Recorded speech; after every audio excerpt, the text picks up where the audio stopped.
Going on a gluten-free diet is like all the rage. Everyone wants to do it. It's healthier, and that you always see it in like yoga magazines and health magazines. Due to her celiac disease, WSU sophomore Erin does not have the luxury of eating most of the food many people get to enjoy on a regular basis. Essentially, celiac disease is where my body cannot digest anything with gluten, so wheat, barley, rye, or oats. And so my symptoms are I throw up and I get sick for like 2 weeks, like really tired and drowsy. Erin was diagnosed with celiac disease at a very young age.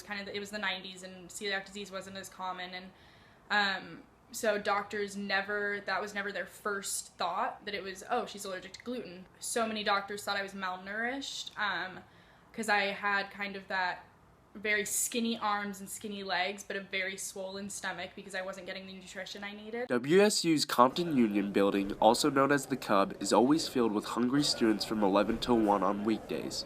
Although many students get to eat at the several dining options the Cub provides, Erin unfortunately cannot. I'm not allowed to eat anything at the Cub. They all have like soy sauce based things, or it's all breaded, or there's lots of flour being passed around, so even if there was something that was gluten-free, it would most likely be cross-contaminated, so it would be very risky for me to eat it. Along with cross-contamination at the Cub, Erin's roommate Alex has to be aware of cleaning thoroughly after she makes a meal. When I lived at home, I never thought about gluten. I never thought it was like a problem, but now that I live with Erin, I have to be more aware of what I'm doing, the things I'm using that we would share. Not only are Erin's groceries more expensive than the average shopper, she also has to be more mindful of the ingredients in the food she purchases. When it comes to grocery shopping, that's really difficult because I always have to be aware of what's in every ingredient. I always have to read the ingredients of things. Now I've gotten a little more used to it, so I can kind of tell if I'm allergic to something or not, but